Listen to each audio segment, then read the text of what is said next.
This is Rel. Welcome to the back of the classroom. First, let's start off by thanking Magical Pose, their clothing line, men, women, and most teens. You can find them on Instagram, Magical Pose, MAGICALPOSE. They got a website, magicalpose.com, same spelling, MAGICALPOSE. Due to COVID, shipping delays range from 7 to 14 days after processing. You'll get the first email with a confirmation receipt, and then you'll get a second email when shipped with a tracking number. And Magical Pose definitely stands with the back of the classroom. Feel free to check them out. Let me know what you think. Thanks for everybody who supported with donations, all those who liked, commented, reposted, shares. Anyone who saved it to queue it up later, all that helps with the platform and the algorithm for helping it grow. So I thank you for that. Anybody who wants to help donate on Anchor FM, there's a category there. You can go ahead and donate. Appreciate it. And if anyone want to donate via Cash App, $KingRel333, $KINGREL333. Anybody want to reach out to me on social media? You can find me on Twitter, KingRel333, KINGREL333. My Facebook and Instagram is both Rel Jackson, REL JACKSON. And on YouTube, you can find me, Rel Jackson, REL JACKSON. Today, we're going to talk about meditation.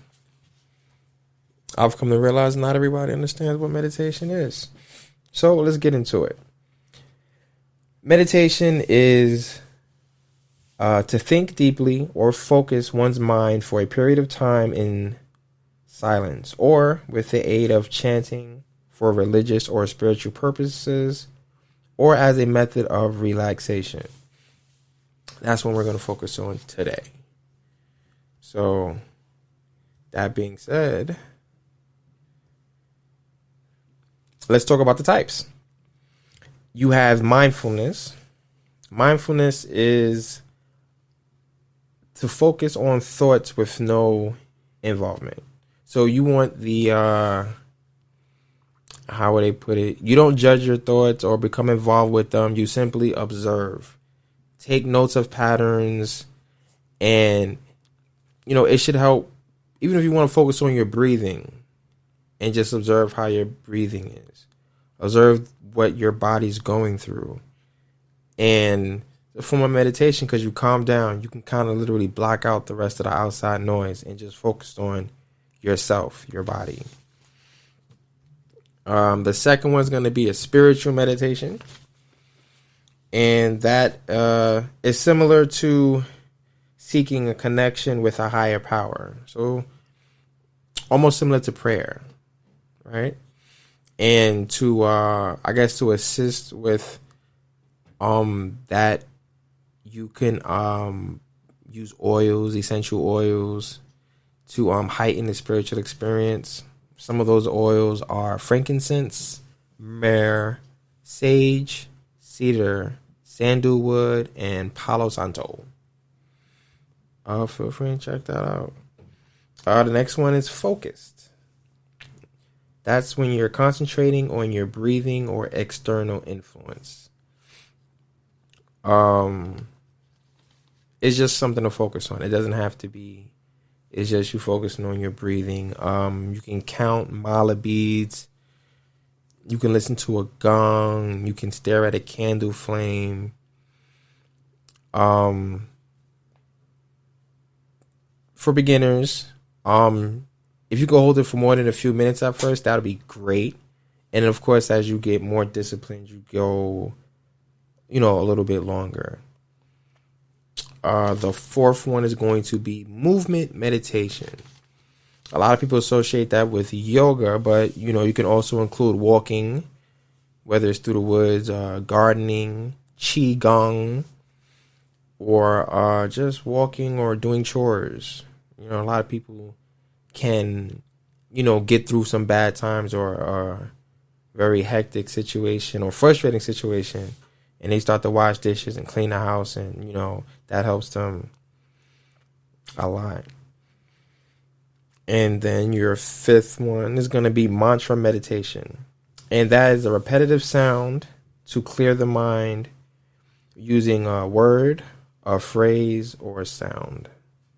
So some people hum, some people just say a word, and then I've heard other meditation mantras where they would repeat one. If anybody's seen the movie with Ike and Tina Turner, What's Love Got to Do with It, you'll see she was practicing a mantra. All right, and the sixth one, it will be transcendental meditation. That one is practiced by a mantra, meditating using a series of words or something specific to each practitioner. So it's customizable. It's not saying the same thing. It's based on you, your situation, what's going on, and what it is that you're saying. Almost something similar to prayer, I would say, because it could be something you're repeatedly saying over and over and over again. In the manner in which you're doing it, they're just showing you the different types. So that's transcendental. And then you have progressive. Progressive is by slowly tightening and then relaxing one muscle group at a time. Similar to stretching. Stretch, you get your body loose and relaxed. Who knew that was meditation? And there's one called loving kindness meditation. And now loving kindness meditation is used to strengthen feelings of compassion, kindness, and acceptance toward oneself and others. Typically involves opening the mind to receive love from others and then sending a series of well wishes to loved ones, friends, acquaintances, and all living beings. Sound like an acceptance speech, but I guess that's one way of calming oneself. The next one will be visual. Visual is pretty much just visualize positive scenes or images. Some people would visualize success. And it's important to imagine a scene vividly and use all your senses to add details to it. What do you hear? What do you see? What would it smell like? Just be as descriptive as possible.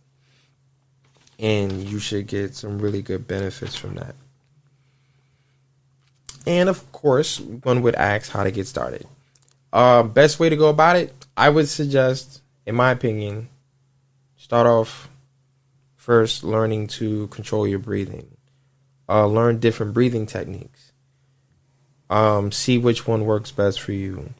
And then you want to start whichever meditation technique you choose. Start off, try to do 5 minutes.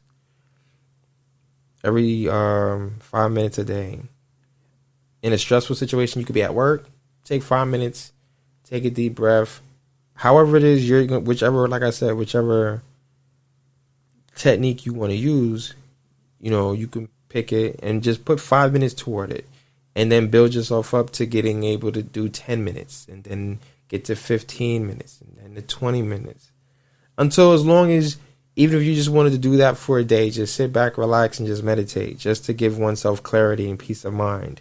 Just to get away from the craziness that's going on outside today and at work and in the streets, and possibly if there's family issues or even with oneself. It's good to just calm the demons of that's how they terminology, calm your demons, quiet your mind, push everything out, allow peace of mind. And this way you're not being, drawn in any which direction. You're at peace. And some of the benefits to meditating would include lowering blood pressure, reduce anxiety, decrease pain, ease symptoms of depression, and improve sleep. And if anybody who wants a little more details, you can You can Google it, but I would say check healthline.com. I think their information is pretty solid, and it's reputable. I've saw other sources, but I like how they put it together. And I've read other sources that say the same thing, just I like how healthline.com has it set up and structure is very nice and neat. But just to understand how important meditation is, sometimes when you're driving, you're stuck in traffic, you just close your eyes and just take a deep breath and tell yourself to calm down. That's a form of meditation. You're talking to yourself. You're getting yourself in line with where you want to be and how you want to be, regardless of what's going on outside of you. And a lot of times, believe it or not, when you close your eyes, that's the best way to remember you are you. You are the center of your universe. Nothing outside of you can affect you unless you want it to. What are your attachment to things? What are your attachment to people? How are you going to let those attachments affect you? I can tell you something happened across the street. You might not pay no mind to it. Find out that person across the street was somebody you know or cared for. Now it affects you differently. Same information, but now you know you have a personal attachment to somebody. So it's not the information, it's how you perceive the information that causes a reaction. And you could choose to have an emotional reaction, which is in the moment. Or you can stop and think, use your brain, figure out how you want to move and do something. Use a little logic and allow your emotions to move you and let your logic guide you on how you want to get to a situation and rectify it. But that's a start. So you could be at work, you could be in a car, you could be at home, you could be outside in the street.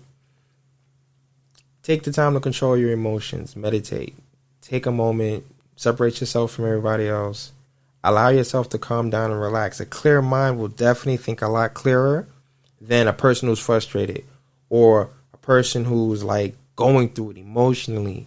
You can't think too clear, and you want to have the best possible outcome for yourself, and you really can't create that opportunity or take advantage of the opportunity with clear mind if you don't have a clear mind. How can you make the best decision? Your mind's clouded by rage and frustration and aggravation. So pick a technique, try one for a month, and then try going through all of them. See which one resonates with you better. And then you might find one that might be good in certain situations that might not work well in other situations. So now you have more opportunities, you have more knowledge on different types of meditation. You can pick which one works for you based on your moods, your situations, and the things that you go through. So jot it down, put it to the side, look into a nice quiet place, clean. If you want to light some candles, even if it's just to create a peaceful environment, put a sign outside the door. Listen, I'm busy, I'm meditating, me time. I need to,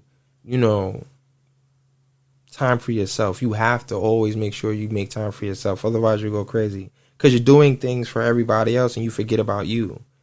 And the longer you do for so much, as long as you do so much for so many different people, you end up losing yourself because you never take care of yourself. And while you're busy taking care of people, the people you're around aren't capable of taking care of you.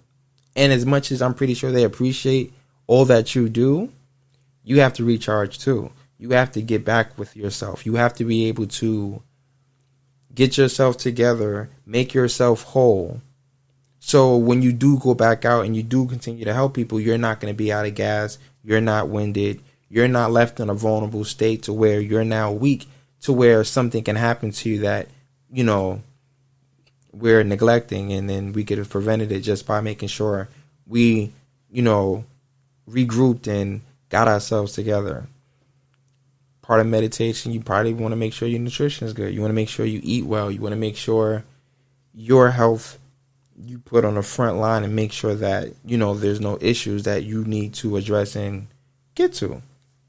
Make yourself your number one priority so that the people around you if they're going to benefit from you, they benefit from you. If you're going to be helpful, you could be helpful. If you're going to do things for yourself, you need to be able to do those things for yourself. And right now, in this day and age, you got so many people going through things, and the mental illnesses that people have, no one's talking about. So we do some research. We look into how we can help one another, and meditation is a good start. We start with meditating, and when people can calm down, they can possibly talk to you and tell you what they're going through, how they, what can you do to help, or maybe you can just get out their way so they can do the things they need to do uninterrupted, so that when you do come around them again next time, they're in a better mood and they can talk to you and address you in a manner in which you're more comfortable with. Because only you're going to feel what you feel, they're going to feel what they feel. And in order to understand what people go through, you got to get them in an opportunity where they want to talk. They have to feel comfortable. Otherwise, they're not going to want to share anything with you. And if they're not mentally fit to have that conversation and engage you in that type of conversation, it's not going to go well anyway. So why not just allow people to get into their best mode, allow people to relax, allow people to take it easy. Don't be in people's face. Then you take the time to figure yourself out. Meditate, breathe, eat well, sleep. Recharge yourself so that you can be well prepared for what's going on outside. And then you can be the difference in what goes on with you. And then the more everybody else does it through in their own way, their own manner. You can't force anybody to do anything they don't want to do. And then everybody starts to be able to have those conversations. Everybody can relax. A lot of things can be handled with a conversation. Everything ain't got to get physical. Everything don't have to go left. But the tension is high and nobody's taking the time to relax. Take it easy. Breathe. Let me take a minute and think before I react. So if I can stop, think, process what's going on, see it through, I might just walk away from a situation. Because you could do something in the blink of an eye, your whole life will change. And you can be doing 5 to 10. And it only took you 5 minutes to do that. You're going to give up 10 years of your life from a situation that you've handled or you've messed up in 5 minutes. And you can't get that time back. Once they take it from you, you're going to be where you don't want to be. You're going to be doing things you don't want to do. The freedoms you had, the luxuries you took for granted, or won't be here. And you did all that and messed it up in 5 minutes. But you could take 5 minutes and meditate and realize a lot of things that we go through and a lot of things that we deal with, we don't have to. And we can move past it and we can have a better outcome of a lot of situations we go through. And we control our destiny. Whatever it is you choose to do, that's your choice. Can't nobody make you do anything. Even if, let's say somebody is forcing you, twisting your arm. You're going to make a conscious choice whether you're going to accept the pain and whatever it is that they're doing to you because you refuse to do something. And or people are like, oh, you got a gun to your head. All right, let's say you chose to be like, listen, I will lay my life down before I do that. That's a conscious decision. You're choosing to lay your life on the line. And I've seen people willing to say, I'll put my life on the line for my kids. But then want to be there for their kids when they're married, to see their grandkids. But at the same time, you are still willing to lay your life on the line for them. So things can easily go from one direction to the next or from one temperament to the next. It's all about the position and where you're at with things at the time something happens. And the minute something happens, you got a split decision to decide. You going to lay your life on the line or you going to make some sacrifices? But the decision is still ultimately yours. You control the direction you're going to go in life. And a lot of times you have to live with it. And that's where that's where your happiness or your depression is going to come from. Are you happy with the decisions you made that led you to where you're at now? You can't, to a certain point, you can't go too far back in the past to blame somebody else for where you're at right now. You chose so many different things from last year, 2 years ago, 3 years ago. You made so many decisions last month to now that changed where you could have been had you did 3 or 4 things differently. None of those things is on anybody else except yourself. We got to take accountability for who we are and what we do and how we engage people, whether they're family, friends, kinfolk, people out in the street, people at work. We got to take responsibility for that, and we can't change nobody. So the meditation is what's going to help people focus and realize, you know what? I'm going to stop messing with you. I ain't got no business, no reason. There's no benefit for me doing anything with you. And I'm caught up in this rat race of believing I have to keep doing something in order to get somewhere else. And I don't even have to deal with you. And it's clear I'm wasting my time, and I'm just going to keep it moving. And then you gain more of yourself back because now you're doing that for you. No need to get caught up in, oh, what's going on over there and what's going on over there. Like, that doesn't affect me. I can look and see anybody I know. Oh, nobody I know. All right. So I wish them the best of luck. It's none of my business. I'm going to go ahead and go home and, spend time with my family. Because my family is what brings me joy. My loved ones are the ones that comfort me when I'm sick, when something's wrong. People might check in and say, hey, how you doing? But they miss something. But that something isn't always me. When I miss my family, it's me they miss. And in my company and my energy. Not what I can do for them. Not what I bring to the table. Just me.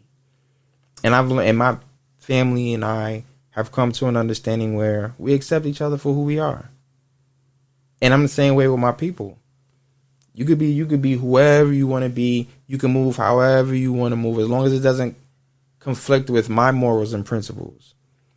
And I don't claim to be, this holy high person or righteous. I've a set of codes I live by, and I'm at peace with who I am, and the people I'm close to are at peace with who I am. They understand who I am and how I move, and it took a while to get there. I had to meditate myself and get myself together and stop allowing people to trap me and trick me out of my peace of mind to drag me into what they're going through. Whatever you're going through, that's your business. What I'm going through over here, I want peace of mind. I need mental clarity. I like to stay relaxed. I want to be happy. I want to smile. I don't want to get into situations with people because they have drama and they want you to be, full of rage and frustration because they are too. They can keep that. I'm going to continue to be, how they say, blessed and highly favored. I don't want no issues because all that does is bring negative, toxic energy into your world. And who got time for that? We got COVID going on. We got people losing their job, losing their homes, losing their families, not knowing what they're going to do next. People are being killed. Babies are being killed in the street. Adults are being killed. There's police brutality. There's so many different things going on. We don't have to introduce or involve ourselves in the petty drama and the shenanigans that's going on. I don't want to curse because, for kids too. So there's no need to get caught up in what's going on over there. We can focus on what it is that we want to do. Focus on our families, our loved ones, where we live, to help support that. Because if your mother and your father lose their job, you're going to keep eating them out of house and home. What they going to eat? How they going to survive? How y'all going to make it to the next meal? Sometimes you got to think, I'm part of a larger group. I can't keep doing all the things I want to do the way I want to do it, as if nobody else around me is going to be affected by that. Sometimes you want the people around you to stay around you, so you got to think, what can I do for them? But that's a personal choice you got to make. So when you sit down and you meditate and you see how you feel and you sort through those emotions, you sort through those feelings, come to an understanding and realize that's just you. That's how you feel. That's where you're at with it. And then think about the absence of your friends, of your family. And if you can't see yourself being alone by yourself for years to come, then you need to take care of the people that's around you. Mother, father, you want to get one of those. Grandmothers, grandfathers, those are dime a dozen. They're not guaranteed to be there for as long as your mother and father is. Significant other, the only people who's going to ride with you and stay with you and support you through your everyday life. Your friends and family, they're going to stick around and be there for you when you are going through some things. You need a different perspective. When you're celebrating, And then you got the rest of the world you got to interact with. And those are resources. Those are the people that you get to go to and ask questions and see where they're at with things. Because if you provide a service or goods, those are the people you're going to deliver to. Right? If you have a message you want to give, them the people you're going to give that message to. If you provide a service, whether you work in a store, whether you sell goods, them the people you're giving it to. So whether you're a king who looks over a land, you still providing something. You still got to figure out who they are, and you can't be quick to be emotional or react in a negative way about something when you could take the time, meditate, figure things out, and make wise decisions. Parents, I know you stressed out. Kids in school, definitely stressed out. But if we took time to realize the bigger picture, took a time, meditate, relax, calm down, have a conversation with one another, and then the young ones can get information and gain from the old ones. The old ones can understand what the young ones are going through and give them tips and tricks on how they got through it. I teach my daughter all the time, listen, I'm going through something. I explain it to her so she can understand it. Why? Because what I learned at my age, she'll know at her age. So that means once she gets to my age, she'd already known it already. She done figured it out because I gave her all the answers already. So once she gets to a certain situation, even as a kid, she'll be like, oh, wait, I know what this is like. I'm going to do this, this, and this. And she can make wiser decisions. And then we don't just do that for our kids. We do that for one another. I'll go through something my brother might not go through, or my friends might not go through. I share it with them, and they be like, wow, that's deep. Oh, wow, now that I think about it, we could do this, and this. But that thought process, that moment in time where they took everything that I said in and they just thought about it, they was meditating on it. They was trying to figure it out. They was seeing how it played out if the characters in the story were the people that they knew in their lives and how they would go about it. So we got to keep the conversations going. We got to keep talking to one another. And then we got to stop, find a peaceful place, relax, unwind, and just process the information. And remember, it's just information. We don't have to let it, how would I want to say, you don't have to let it sit with you and bring you down. You can honestly just stop and realize, all right, I understand what's going on. You can be there for the person. You can support them without giving so much of yourself away to where then you're less than capable of taking care of yourself. So that's our time for the day. I appreciate y'all. I'm out.